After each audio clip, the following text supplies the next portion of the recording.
Aux quatre coins du monde, les populations se plaignent de la hausse des prix. Les prix des denrées alimentaires et des biens restent élevés dans de nombreux pays et certains économistes affirment que l'inflation persistante est en partie due à la recherche de profits par les entreprises. Verónica Balderas Iglesias a cherché à en savoir plus. Je reprends ce sujet pour vous.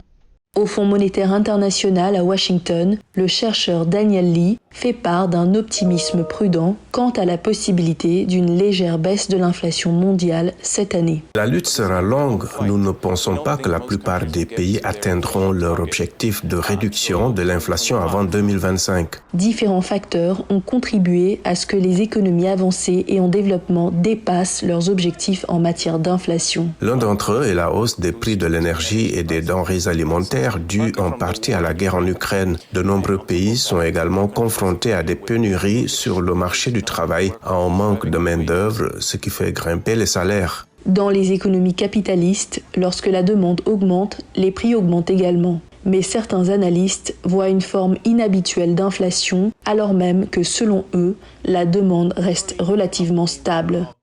De façon générale, les entreprises qui sont assez proches des consommateurs, donc à la fin de la chaîne d'approvisionnement, ont pu persuader leurs consommateurs d'accepter non seulement les augmentations de coûts, mais ces augmentations de coûts et également un peu plus.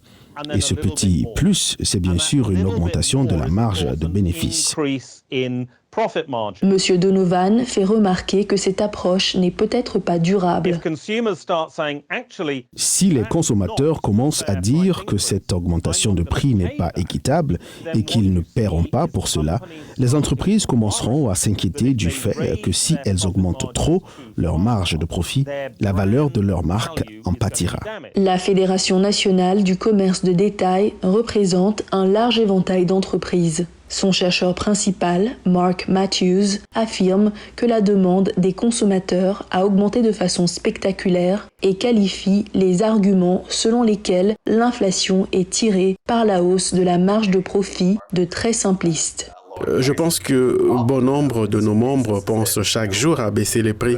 Lorsque les prix des produits augmentent partout et que les stocks sont bas, les détaillants doivent être en mesure de récupérer une partie de ces coûts sur les consommateurs.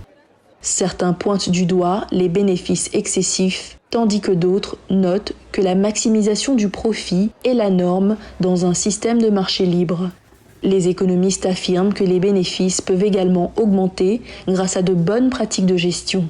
Si vous avez de meilleurs clients ou si vous disposez d'un meilleur capital humain au sein de votre entreprise, vous aurez certainement la possibilité de réaliser des marges de profit plus importantes. Le ralentissement de la demande des consommateurs peut contraindre les entreprises à renoncer à augmenter leurs prix et à maîtriser l'inflation, un objectif clé de la Banque centrale américaine qui a récemment relevé ses taux d'intérêt pour la 10e fois en un peu plus d'un an.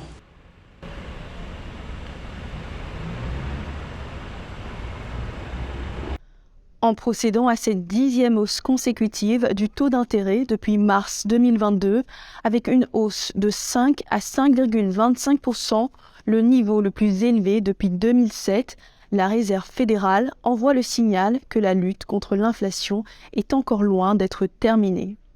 Dili Diko, VOA Afrique, Washington.